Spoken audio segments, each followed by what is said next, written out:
Hello everybody and welcome to Roll Together RPG and to our next episode of What the Heck Does That Card Do? My name is Josh, I shall be one of your hosts for tonight, and as you can see I am joined by somebody who is very lovely and likes to talk about magic as much as I do. Sometimes more. Wow. Slight shade thrown at the top there. It's mean-spirited, Josh. It wasn't meant as shade, but yeah, take that. I don't know. Yeah, you chatty Kathy. That's what you get. I'm Chris. I use they, them pronouns, and I like to talk a lot about magic, but also generally. I am a loudmouth, over discusser. You can find me in pubs talking. I don't know. I really don't know where to go from that. Anyway, the entire concept of this show is that we take legendary creatures that you can play as commanders in Commander, and we talk about cards that you could put into the decks. Some of them might be quite popular cards, some of them might be oddballs, and that's what we're going to be talking about today. I mean, there are 30,000 plus magic cards out there. For fuck's sake, don't play the basic boring shit. Don't be that person when you sit down at a table and someone goes, "What do you play?" I play this card that everyone plays. Everyone goes, "Uh huh." You want to be the person where you play a card and someone goes, "What? What is that? What?" Prime example of this is I had enough cards, +1/+1 counter cards and proliferate cards to make 3 separate decks. One was a 5-color deck, one was a green-blue deck, and another one was a green-blue-white deck. And I said to Chris, popular it is, yes. I said to Chris, I have these 3 decks that are all +1/+1 counters decks, and Chris went, okay, so you've got Branch of Evolution, all of the common ones you would find in any +1/+1 counter deck. Yeah. You've got them in all of the decks, right? And I went, no, I've got them in that deck, but the rest of them have got really unique cards in them. To be fair, speaking of 1/1 counters, which we're not going to talk about today at all, because we're on a segue already, it's a good start. I mean, you just described like Branching Evolution, Doubling Season, all the rest of it. These are cards that people don't tend to play as much anymore because this is from an era in Magic where a 6 mana enchantment that does nothing unless you do something else was just good, and now it's too slow for the format. Too slow for the format, though I hear rumblings that we might be getting a slower format. People are trying to slow Magic down. Slow Commander down, anyway. What would the slower format be, being as we're on this tangent? We might as well carry on. I don't know, like, the version of events I've heard is bigger deck sizes. So if you have to play a 200-card deck or a 150-card deck, then your ability to find specific cards within that becomes a lot harder. Ergo, you are much more likely. A 150-card singleton, your games are going to be slower because your chance of finding the cards that you need in a 150-card singleton is extremely low. So you have to play a lot more, you have to play a lot wider. You're more likely to play rando cards that don't quite synergize as well as they could do. I'm going to be one of those people. I don't like it. I don't know. I've only just worked out my mana base. I am not saying this is like, I've heard this is a thing that people are actually doing. It's a rumor. People are talking about it because these days, Commander games finish on turn 7, 8, 9. So a 6 mana do nothing enchantment now is why would you ever play it? That's true. Anyway, we're going to get ourselves back on track. We have a commander that we are going to talk about today. This is one of the Bloomburrow commanders. Yeah. Hazel of the Rootbloom is the commander. Rootbloom. They are the commander of the, I want to say, Squirreled Away precon. Is that it's Hazel the Rootbloom for 1, and for 2, yes, Squirreled Away. Did I said Rootbloom, didn't I? I say Rootbloom all the time because it sounds cooler, but you're right. Yeah. It is Rootbloom. It is Rootbloom, yeah. Anyway, Hazel is the main face commander of the Squirreled Away precon from Bloomburrow, which was a really cool set. And I'd really like to go back there at some point because it was really good. Thing is, right, I'm not saying that they shouldn't go back because they definitely should, but they've established really early on that there are these color pair typals that there you have set that all of the animals, like squirrels are in Golgari, black and green, and mice are in Dimir, which is black and blue. There's one for each color pairing. But then they specifically made 2 precons in 2 of the color pairings, and 2 precons that were had nothing to do with the type. well, the 3 colors, because Zinnia's 3 Periods. colors, and what's the other one? Zinnia, Bellow, Hazel, Miss Bloom, Miss Bumbleflower. Mrs. Bumbleflower, and 2 of them, Mrs. Bumbleflower and Zinnia, are out of this whole color design.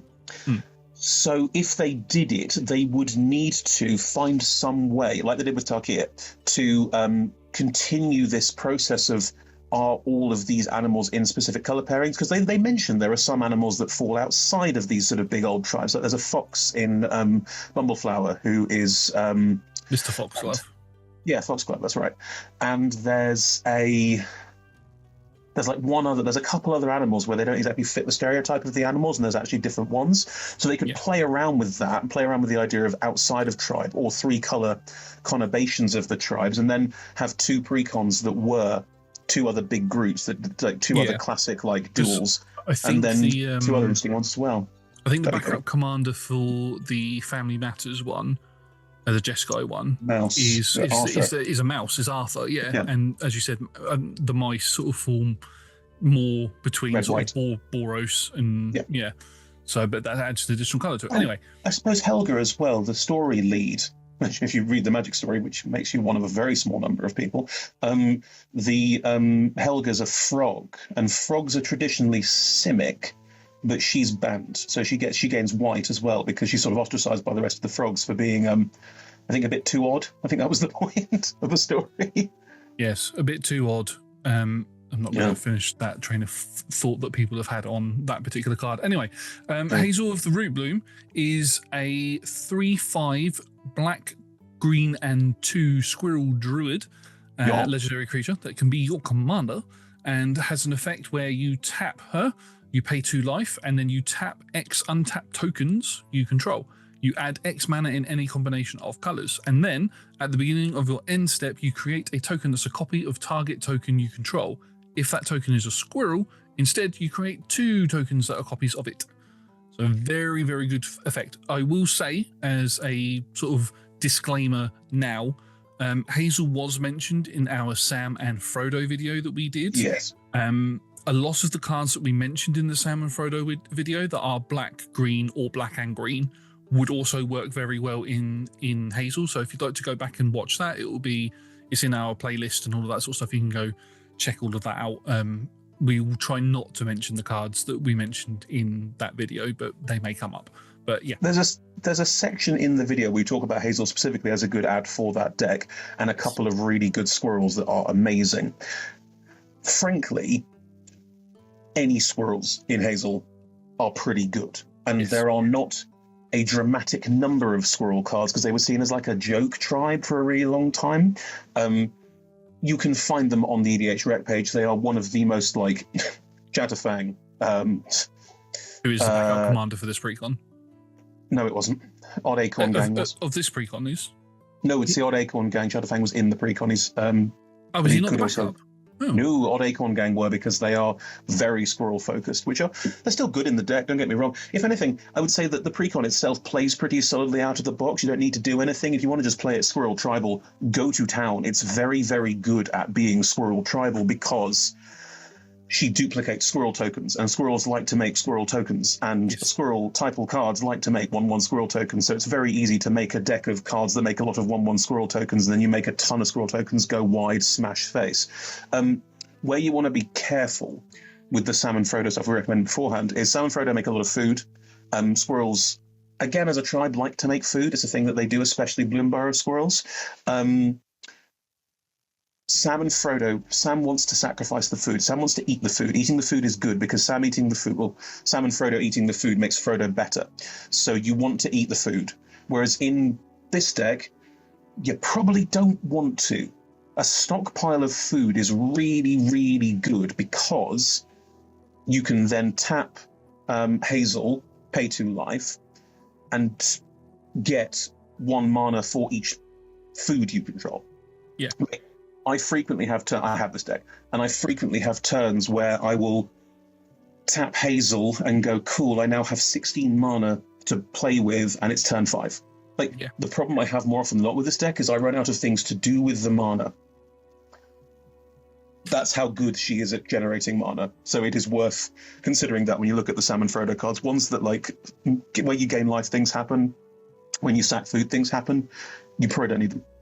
No, but when you say that, there are a lot, especially in Bloomburrow, there were a lot of squirrels that are introduced that had the ability forage, or yes. However you want to say it. So, if you've sacrificed a food this turn, or if 3 cards have gone to your graveyard, you can use the forage ability of the card, which some say you can draw a card or get a card out of the graveyard. There's various different squirrels that do it and it's trap. It's a trap. Don't do it. It is a trap. Well, not all of the time. It is a trap. Can be good. You don't need to. Yeah, it can be good. Get yourself 3 life, draw a card. Get yourself 3 life, get a card out the graveyard. So it could come in handy if you needed it. But yes. Anyway, it is a trap. I'm going to put it out there. I have a couple of cards that I'd like to talk about, but as this is your deck, Chris, I'd like to throw it over to you to give the first card. Cool. Okay, so generally speaking, cards that make food are good. The reason why I'm starting with this in particular is that I had a food deck before I got Hazel, and then I basically smooshed them together with my favorite cards to make the deck that I now run. And because it makes so much food, I'm tapping Hazel and paying life to get, ridiculous mana on turn 3 or 4. And it happens every time I play it that I run out of things to do with all the mana that I have, which is not a bad position to be in. The ability to go, cool, I'm going to have to end this turn with a lot of extra mana is no bad thing. This is a card that I had in my original food deck, which was helmed by Guillaume, spelled Gyome, because Wizards does have a sense of humour, who is an orcish chef from Strixhaven. He's great. He's on the EDH rec page, very high. You should definitely put him in the deck for generating food and doing things with food. He is good. Very expensive, money-wise as well. He's like 15, 20 quid now. I bought him like 5 years ago, and he was like a quid. Nothing. Yeah, shows how time flies. But yes, this card, I don't think it was in the Guillaume Precon, but it's really good. It's called Gluttonous Troll. 2, a black and a green for a 3/3. Has trample. Has weird R as well, but magic. When Gluttonous Troll enters the battlefield, create a number of food tokens equal to the number of opponents that you have. Automatically a very good start, making a bunch of food that you can tap for mana immediately. For 1 and a green, sacrifice another non-land permanent, Gluttonous Troll gets +2/+2 until end of turn.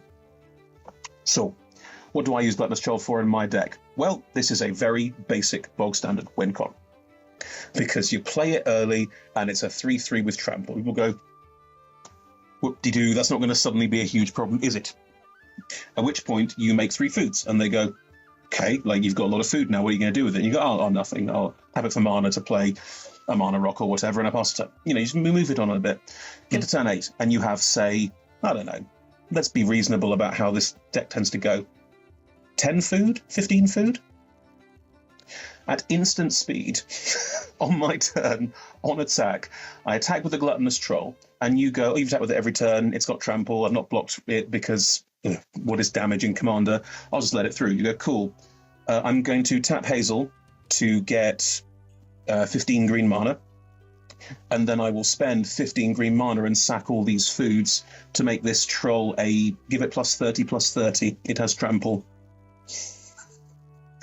It's real fast. It comes out of nowhere, and unless they're holding up removal to literally stop themselves from dying, it is an instant speed, like you are suddenly dead out of nowhere. You do lose all of your food that you're using to tap for mana, so it's worth saving for like the final blow, so you haven't got to worry about the next turn, where's all my mana gone? But generally speaking, it's a really good sit on the board rattlesnake that if someone reads it and works out why it's dangerous, they will hesitate to not keep blockers up. Therefore, you live longer, can use all that mana every turn, get more and more mana.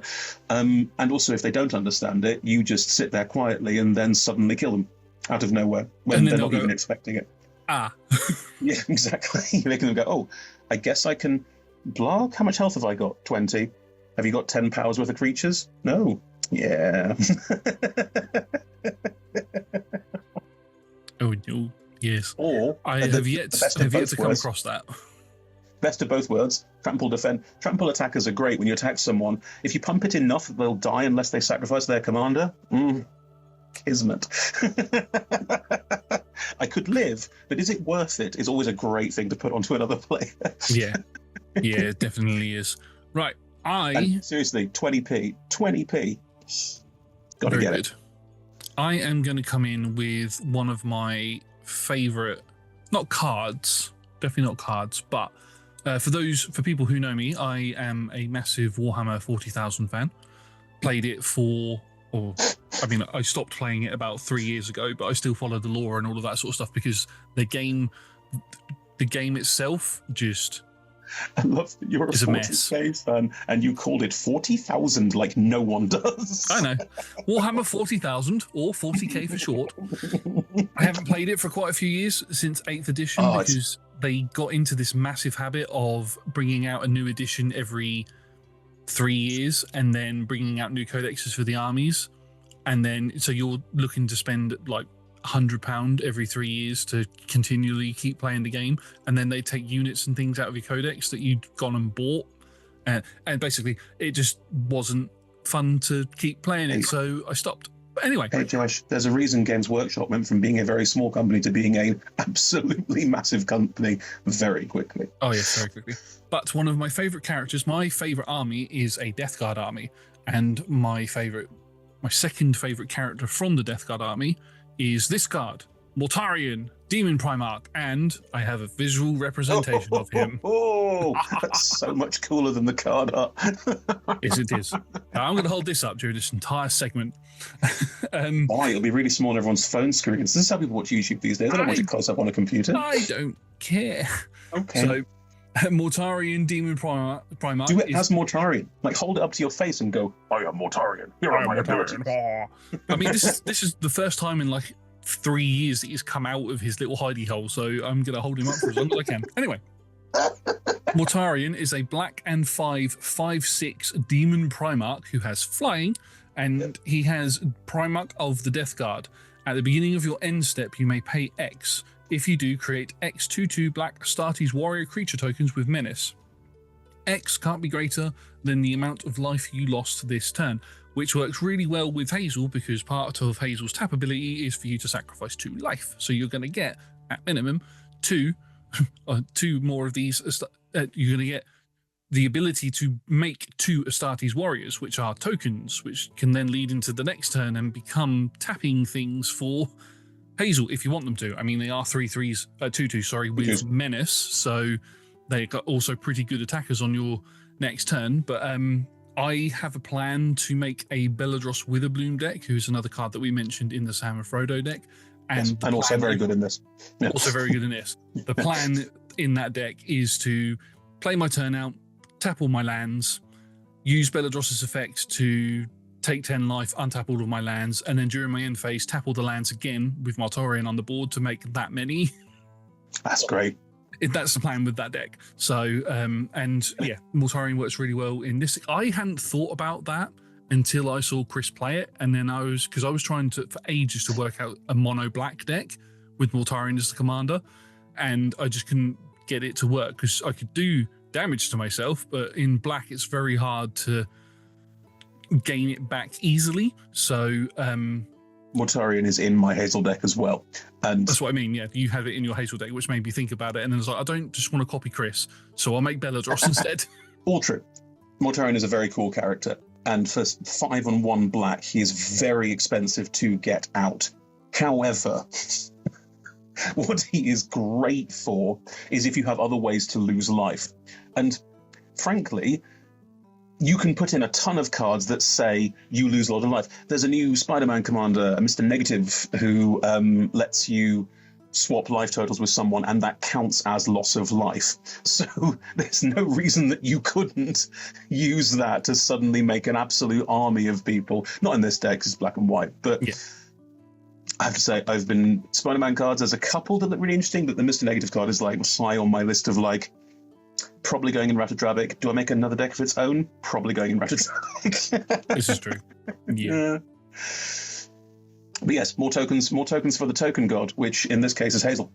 Yes, and the really cool thing about Hazel as well is it's Hazel's ability that makes you tap the creatures. So even if the creatures have summoning sickness, because it's not them tapping themselves for the mana, it's another creature doing it, you can do it. So you have to do it after losing the life to get them in the end steps. So the timing's not quite right. It means on the next turn you've got 2 more things to tap for mana, or you've got 2 more big Astartes Warriors with Menace, which are really good tokens to have in this deck.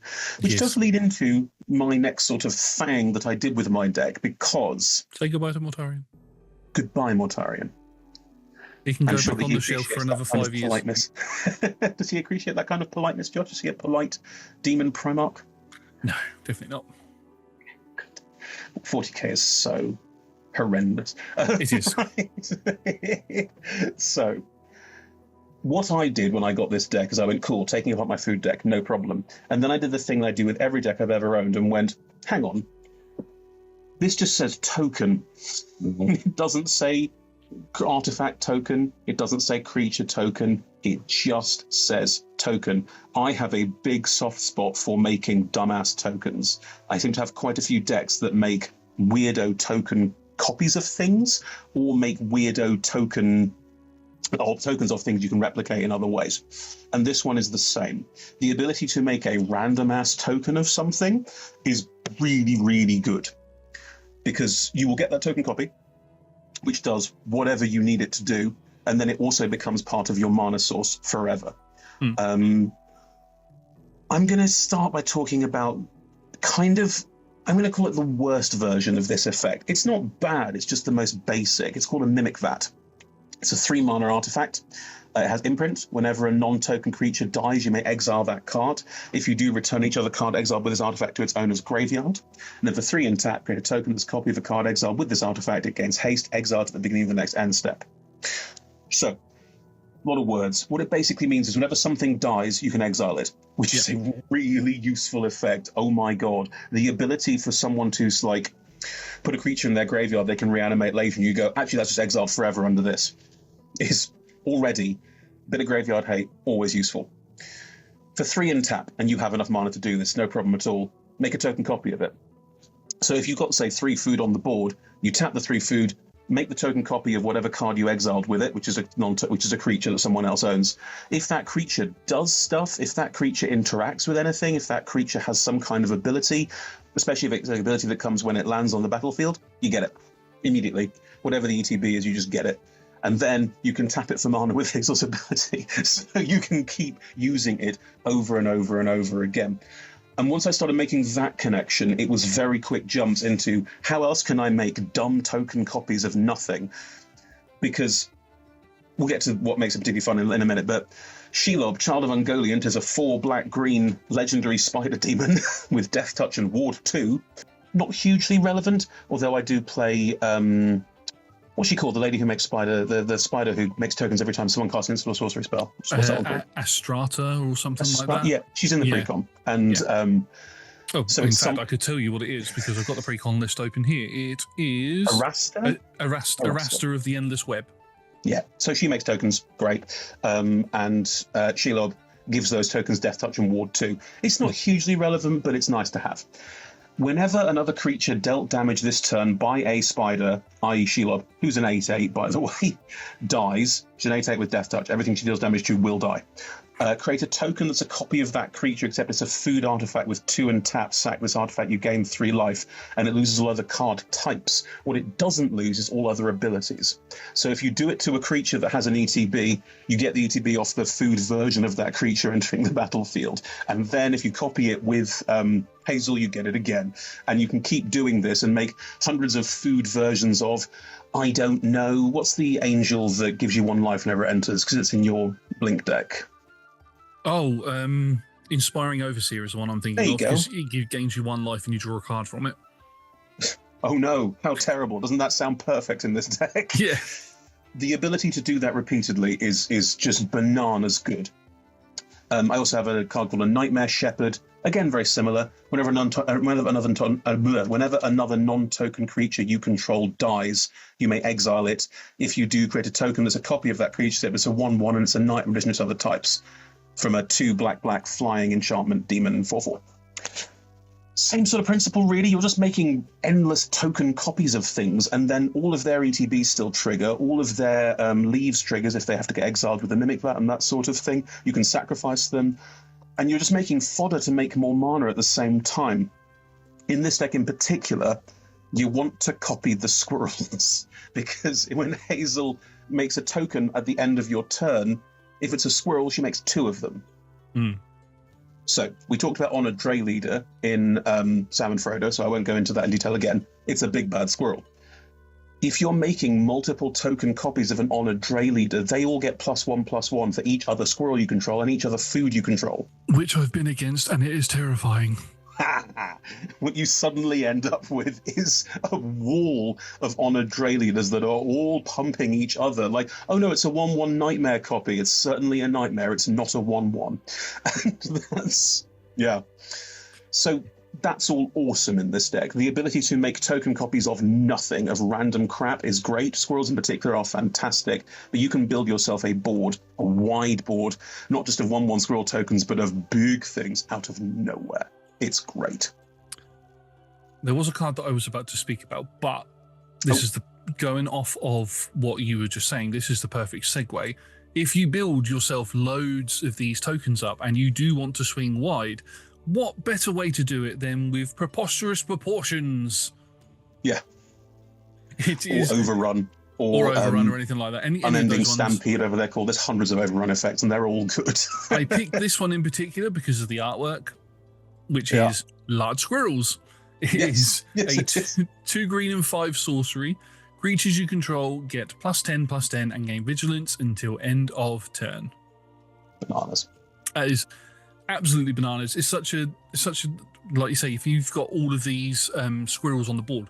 I mean, I've a friend of mine that isn't Chris, because Chris is a friend of mine, but another friend of mine also has. I don't know why I said that. That was weird. Yeah, another friend of mine has a Hazel deck, and they've built theirs to focus more on squirrel tokens rather than just general tokens. And one of their sort of pet challenges that they gave themselves was, I don't want to just have 1 squirrel token on the board with a dice on it with the number of squirrels I have. I need a squirrel token for every squirrel that I make. So they have 100 squirrel tokens, I think it is. And they will frequently use them. And they will purposely, and their board, you cannot see the mat underneath their board because they just have so many of them. But because of the amount of tokens that you can create, it doesn't. This is a 7-cost spell. In Hazel, that's not an issue. You can tap half the squirrels to pay for the cost of the other half of the squirrels becoming 10/10s. Yeah. Oh exactly. No. Also, most overrun effects in Magic tend to be pump everything by +2 or +3 or God knows what else, but also give them trample. Because this that one way doesn't. But no, it does but give them vigilance. But that's the thing. Giving things trample is relevant if you're pumping up 10 creatures, because the chance of your opponents having between them 10 blockers relatively high. Therefore, chances are a 1/1 can stop this incredible attack step you've prepared. However, if you have 25 squirrels, if you're attacking one person, you don't need the trample version. Making them all 10/10s just means, well, I can block 7 of them. It's not enough. It's going to be that conversation every time. But it will mean that everyone else will attack you. So giving things vigilance is actually more important than you think. That's the thing, though, with the vigilance. If you do happen to have preposterous proportions and a card that gives trample, you declare your attacks with your squirrels, make them, they're all 10/10s already. You declare your attacks with the squirrels and their attacks are on the stack. They're vigilance, so they haven't tapped, but you've got an instant in your hand or a card with flash that gives trample. You then tap the squirrels that have just attacked for Hazel's effect to then play the card that gives them trample, and you can wipe out the entire board. Oh God, yes. Tapping things while in the attack step is a complicated process of when, if I tap them, does the attack still go through? When, if they're removed from combat, do they still attack? Because technically, the moment an attack is on the stack, it's there regardless of anything else that happens to the creature. The attack is still happening. So it's worth checking the nitty-gritty, in particular when you have things like this about when is an attack actually still counting as an attack? When can I tap this as part of the effect of putting it on there to make sure that I still get the attack trigger to go through? Yeah. Vigilance is really good in this deck, actually. That's a good point. Yeah, that was my next card. I can go for another one, or do you want to go for one? Well, I'm going to go for something a little bit, I was going to say different, but it really isn't. It's this same principle dialed up to 1,000,000. Yeah. Rampage of the Clans has some absolutely banging Siddharth Chaturvedi art on it, and it's worth looking at, of Gruul people having a great old time smashing up shit. It's a 3 green instant, destroy all artifacts and enchantments. For each permanent destroyed this way, its controller makes a 3/3 green centaur creature token. Oh wow. Yeah, so if you just want to get all your foods off and make them into creatures. Oh my god, I have 6 bajillion food. What am I going to do? I know, I'm going to tap them all for mana. Then I'm going to blow them all up and make lots and lots of 3/3 green centaurs that aren't tapped. And then I'm going to attack the board plus this overrun effect. Yeah. The cool thing is, and the thing I really like about this is that it's universal. If you have any mana rocks on the board, which you don't need in this deck, by the way, if you have any sort of value enchantments, like the squirrel value enchantments and squirrel artifacts you can have, they'll go too. But you can tap artifacts, you can tap tokens for mana. Other people can't.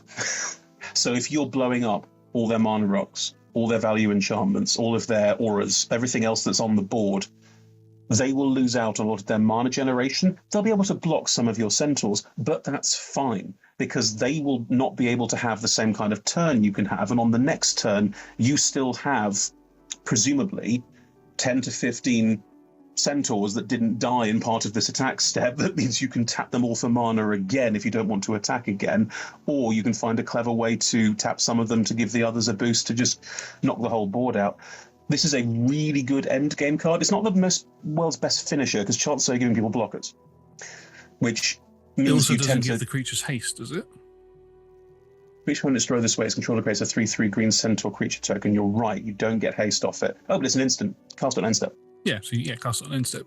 Tap Hazel, get all the mana, use it to cast it. Yeah. So, yeah. That's disgusting. It's a particularly cruel way of thinking about this as well, because it's an instant. You could also do this on someone else's turn. If they're attacking into your empty board of 16 foods that you've tapped, and suddenly you're destroying all of their mana rocks and making 16 3/3 defend, suddenly plus their whatever commanders they will be had, very dead. Yeah, exactly. And it's an instant. You can do it after they've declared attacks. Oh no! Right, my next card. My next card is Provisions Merchant, which is a 2 green and 2 3/3 beast peasant that has, when it enters the battlefield, create a food token. Always good. Whenever it attacks, you may sacrifice a food. If you do, attacking creatures get +1/+1 and gain trample until end of turn. So he works perfectly with what I said previously and with what Chris said with the centaurs as well, because he gives everything trample. Same trick. Yeah. And it's also, most notably, when this creature attacks, you may sacrifice a food. It's only one. So if you have Rampage of the Clans in your hand, for example, how does the timing work? Because you have to get it on the stack. If you attack with the provisions, the attacks are declared, you can't do it in the same turn. Doesn't work. But the ability to give your board of squirrels +1 and trample is great. With the clans thing, you'd have to do it. Oh, no, you can still do it. On someone else's turn, on their end step, or during their combat step to fuck them up, it doesn't matter. You play the Rampage of the Clans and you give yourself a lot of 3/3s. You then, no, because it has to enter to make the food token. No, there is no clever way to do this unless you give it haste somehow, which this deck is not giving things haste. There is one card in green that can give everything haste, which is that Concord current thing. It costs an absolute £30 card, because it's like the only card in green that gives everything haste. Look, there are food cards that give you food on entry. Well, the Gluttonous Troll gives you food on entry. So if you get your cards right, there's a way you could do this so that you could have the ability to make one food, and it's enough to give all of those centaurs +1 and trample. This is the thing with this deck. The ability to make so many token copies and the ability to make so many different things happen at different times means you're often doing a huge amount of combat math. That is a thing you have to start doing a lot with this deck, because there's so much going on. Even your opponents will have to too. It makes the deck it allows you to play the deck in such an aggressive way that you might not normally see from a Golgari deck, from a green-black deck. Yeah. What we're talking about is the sort of thing you'd see more in Gruul. Red, green, red, yeah. Yeah. It's good. I mean, the thing that's even weirder is there's no recursion in my version of this deck. It's Golgari, and I'm not touching the graveyard. Yeah. The only thing I'm doing is like these token things where I'm exiling stuff from graveyards to make token copies of them. But I'm not playing Reanimate. I'm not playing any of the sort of classic fill your graveyard to bring cool stuff out. It's not a Golgari deck. Yeah. I mean, it is, but it's totally not. Speaking of making cool token copies. Yes. I do have some cards in the deck that make particularly good token copies. We will come back to this when we talk about some other decks that make particularly good token copies of stuff, because that's kind of the fun of it. Once you start going, well, I can make a token copy of anything, the ability to make very weird token copies of things that suddenly become insane just goes out the wazoo. Yeah. So, for example, a Spawn Rive is a 2 and a green elemental from, what is that? Is that a dual deck? It was in Shadowmoor originally, but it was also in one of the dual decks. It doesn't matter. It's a 2/2 with Trample. Whenever this creature deals combat damage to a player, create a token that's a copy of this creature. So, let's say you mimic that one of these. Yep. You pop it on the board. It dies. You throw it against someone, it dies. At which point, it goes under the Mimic Vat. Next turn, you make a token copy of it. It has to attack that turn. When it does, it deals combat damage to the player. So you make a copy that doesn't get destroyed on end step from the Mimic Vat. Then you do it again. Next time you're making 2 more. It is very quick. It's not quite as crazy as like a Scoot Swarm or some of the more classic, like I make a bajillion tokens out of nowhere, but it is a slowly encroaching huge number of things. And also, because Hazel makes a token copy, you can snap the effect so Hazel makes a token copy before the Mimic Vats version is exiled. So you could have 3 versions of this on the board by the first turn you've played it, if you're lucky. Yeah. And that can keep going, because every single copy makes a token copy, and it's exponentially curved. Unfortunately, it's combat damage, so the exponential curve is only once per turn, but it's a very fun one to suddenly have 5 of on the board and watch everyone going, these all have trample and they're all 2/2s, which shouldn't be that bad. But if even one of them gets through, there's more of them. I think I had one game where I had 10 of them out, and then I pumped them all with one of the pump effects, and I can't remember. I was playing against my son, who just went, I think I'm done here. 20 trample damage. Oh no. Yeah. Right. Yeah. My next card. Just remind me, Chris, what was the name of the cards that you mentioned a minute ago that destroys all artifacts and enchantments? And Rampage of the Clans. Rampage of the Clans. Okay, now, picture Rampage of the Clans, but as a board wipe. It is a board wipe. A full board wipe, including creatures. Wow. How, you might ask? Let me introduce you to the biggest cat of them all, Ygra, Eater of All. Oh, this card is bananas. I haven't got one. It's too expensive. I would love one in this deck, but it's bananas in this deck. Yeah. One of the best things about it is it has ward, sacrifice of food. Actually, that's kind of a weakness for it, to be fair. But anyway, no, it isn't. Josh, no, it isn't. No, read the whole thing. It is not. Well, it says other creatures. So it's not just your creatures. All creatures. Other creatures are food artifacts in addition to their other types and have pay 2, tap this to sacrifice this permanent, you gain 3 life. Yes. Whenever a food is put into a graveyard from the battlefield, put 2 1/1 counters on Ygra, Eater of All. Say you've got 16 foods and 20 odd squirrels and some Astartes warriors and some other things out. You play this, put this down. You've got Hazel on the board as well. Everything is a food. Everything on the board, your side, your opponent's side, everything. You then play that Rampage of the... Yeah. You kill the only thing that survives is Ygra. The only thing that survives is Ygra. I mean, this is all well and good. And Ygra gets 2 1/1 counters for everything that's a food that hits the graveyard. So the enchantments are the only things that don't give it 1/1 counters. Yes. However, you're missing what makes Ygra disgusting. Ward, sack of food, everything's a food. If they want to attack you, they have to sacrifice one of their... If they want to take out Egra, if they want to stop this effect from happening, they have to sack one of their permanents. And they have to spend 2 mana to do it, because the only way to sacrifice the food... Oh, no, because you have to pay the ward price, which is sacrifice the food. So you would just kill one of your creatures. So the price to do anything to Egra is sack a permanent. That's what that means, because of the way the food, because of what Egra's effect is, that everything's a food. Yeah. That's already crushingly awful, because when unless you're going against another token deck, but yeah, sure, still a niche. There are outs. So for them to interact with Egra in any way, they have to sacrifice permanent. That is just a thing they have to do, and that's in and of itself quite a downside. I say, if they've got shit tons of tokens, then yeah, who gives a shit? But generally speaking, the ability to go, I don't know, I think I'll just wait a turn, how bad can it possibly be? And then on your turn, because what Egra says is that everything is a food. Does it say it's a food token? Does it say it's a food? It says it's a food artifact. Food artifact. So you can't suddenly tap everything on the board for Hazel's effect. You don't make an endless number of foods. Yeah. But with so many cards we've mentioned, sack a food to give everything +1 and trample, you can now sack something else you have lying around, because everything's a food. Yeah. You can, like, if you've got Guillaume on the board, because you probably flashed him up earlier, I didn't describe what his effects were. Guillaume gives things indestructible by sacrificing food. Yeah. So suddenly everything in your deck switches on, and you have this endless amount of mana that you already had, plus all the effects of all of the food creatures anywhere that do anything. It's such a bonkers good card. Yeah, another card that we mentioned in the Sam and Frodo one was the Exceptional Confectioner. Every time you sacrifice food, you create a rat. Yeah. Yeah, and then exactly. Those rats are also foods. So there is a way for you to set yourself up for, if you've got a card on board that allows you to sacrifice things without paying a cost or anything for it, like a sack outlet as they call them, then there's a way for you to potentially go infinite with this type of thing. So because the rat you create is also a food. Yeah, so you then just sacrifice the rat and then just keep going and going and going and going. Oh my god, yeah. Cool.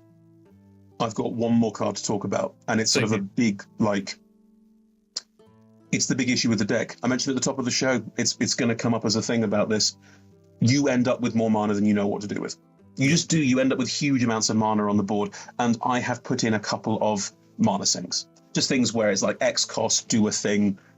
There's so many classic ones. Exsanguinate is a classic one. Torment of Hailfire is another one. There are so many big black kill everyone on the board by making everything take X damage, and X in this case is everything you have tapped. I actually use and green ones that pump things as well. Yeah, exactly. Stuff like that. That means you can just use all that mana. You can suddenly make your board ridiculously big, or you can just kill everyone in one go, one spell. I use this card because it's old, and because of the wording on it, because it's old. It's from Summer Magic. It's from the second expansion ever made, although my version's from, I think, 5th edition. It's nothing special. It's called Drain Life. 1 and a black. X. Drain Life deals X damage to target creature or player. Spend only black mana in this way. Gain 1 life for each 1 damage dealt, but not more than the toughness of the creature or the life total of the player drain life damages. In short, pay 1 and a black, and then the rest of X, which can only be black mana, but Hazel says tap it for any color, so you make it all black, obviously. Deal 16 damage to someone. And you heal 16. It's that perfect combination of direct damage to just say, I delete you from the game, which is a nice way to either finish it or just get rid of a player if they're being bothersome. And it's also keeps you alive. You are draining yourself of 2 life every time you do this. It's not a huge cost. You're not going to... I've never been in a position where I can't do it because I've not had enough life. It's just not been a thing that's ever happened. But the ability to gain an extra 10, 15 life, especially in the later stages of the game, can be enough to make it harder to stop you, harder to kick you over the edge. So yes, I use this one.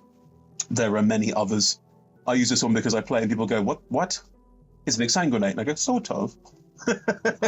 Sort of, like an earlier version. A single target version. Like a crap old Exsanguinate. Yeah. My last card is sort of bringing things back a little bit to more tamer territory, a little bit more towards the ability to generate tokens. And this one works better if you decided to make Hazel into more of an aristocrat style deck. A lot more sacrifice triggers, sacrifice the creatures that you make, and all of that sort of stuff, which is an option that you could do with the deck. Sure. Yeah, totally. This is Cloakwood Hermit, which is a legendary enchantment background. Commander creatures you own have, at the beginning of your end step, if a creature card was put into your graveyard from anywhere this turn, create 2 tapped 1/1 green squirrel creature tokens. So it just it's good for early game. It begins to get you set up for your next couple of turns. The squirrels do come in tapped, so you're not able to use Hazel's ability to tap them for mana. I'm not 100% sure with timings. If you were to time this one first and then do Hazel's effect afterwards, you might be able to make squirrels from it. I'm not 100% sure if that works. Hang on. Stack order. What does it say exactly? At the beginning of your end step, and Hazel's is also at the beginning of your end step. So if you can stack them. You can stack them. Yeah. So if the creatures are then on the board, Hazel can then copy them. So you basically, for sacrificing one creature, you net yourself 4 squirrels at the end of turn. Chatterfang's ability is very similar. You end up with way more squirrels than you think on it. And frankly, get the precon if you can, because all of these really powerful, good squirrels that make those squirrel tokens are in the precon. So you how expensive is the precon now? God, I bought it for like 20 quid. I have no idea what it's worth. The last time I saw it. God, I'm sorry. Don't listen to me. What nonsense. Oh, man. Hey, look, Magic is getting more expensive. It is unavoidable. There's always going to be cheap, cool cards. Hazel costs £5, and the rest you can probably do on your own. Probably, yeah. Or just proxy all your cards. Who cares? Yeah, there is one card that I would like to give an honourable mention. Squirrel tokens are the sort of primary thing that are made with this deck. Hazel's effect works with squirrel tokens and everything. We have said that also food tokens is a thing that can be made in this deck, although Hazel doesn't actually do that within her own effect, but there are ways to do it. One weakness that this deck does have, especially if you focus more on the squirrel side of things, is it doesn't have anything that flies, or doesn't have a lot of options for flyers. Yeah, that's true. So one card that I like to put, it's in my Sam and Frodo deck, that I would consider putting into Hazel if I decided to take Hazel out of Sam and Frodo and make it into its own deck, is Stride Hanger Automaton, or Automaton. Yeah. Doctors you control get +1/+1. If one or more artifact tokens would be created under your control, those tokens plus an additional 1/1 colorless Thopter creature token with flying are created instead, just to give yourself some flying blockers. I mean, speaking of £10 cards, Josh, this is not a cheap card either. It's not a cheap card, no, but no. I got it in the precon that it came in, which I think was the Aether Drift Saheeli one. Aether Drift one, yeah, I've got that's I think that's where mine is. Mine's in one of my many make tokens decks, which I'm sure we'll get to at some point. But yes, yeah, I mean, you're coming on the same track I am. Hey, you know how food tokens are great in this deck? You know how you make lots of squirrels? You know what else you can make tokens of, all of which Hazel can tap, and it's perfectly fine to tap? Blood, clues, Ethereum cells. My God, the game has given us so many bizarro tokens, especially token artifacts, that you can make, that most cards make, and some make a lot of them.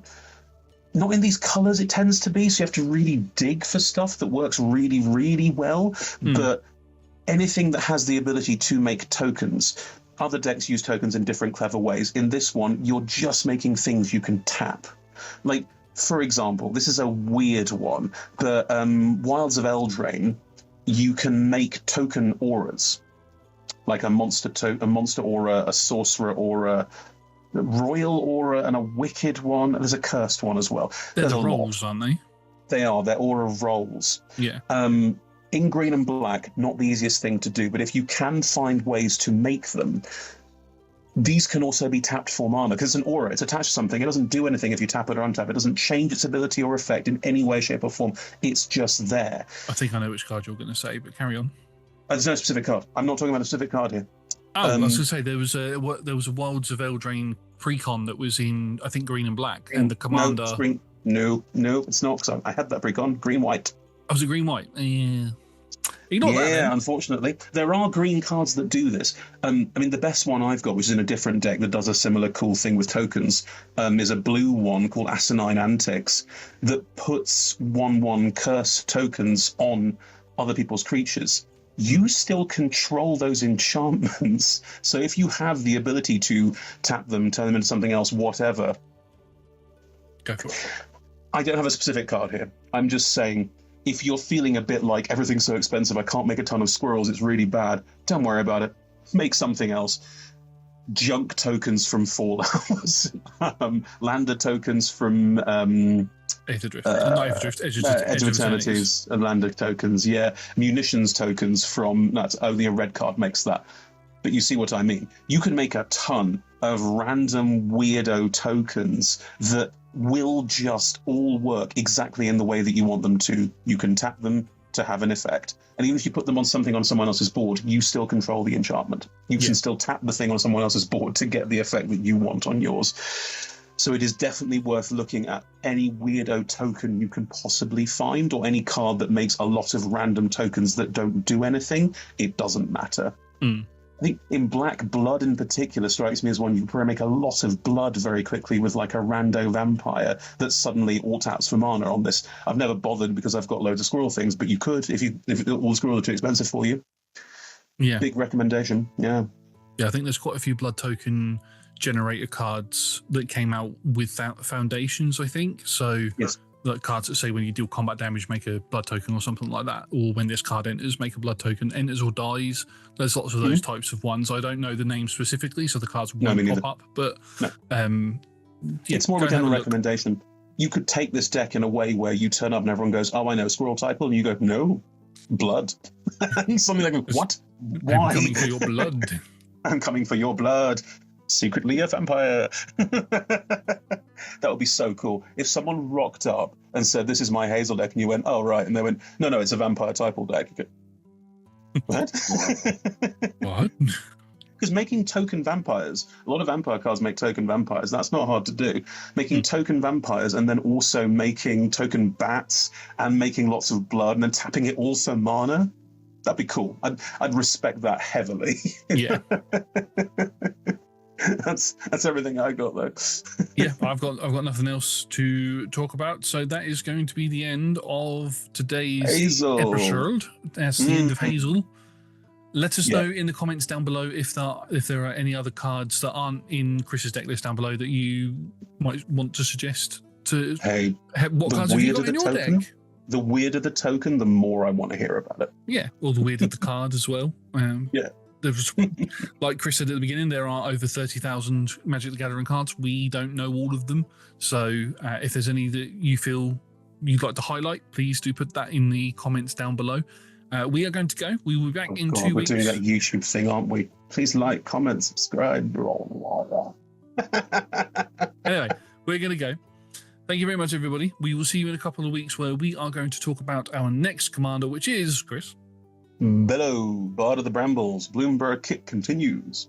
Yes, we shall see you all then. Goodbye. Bye.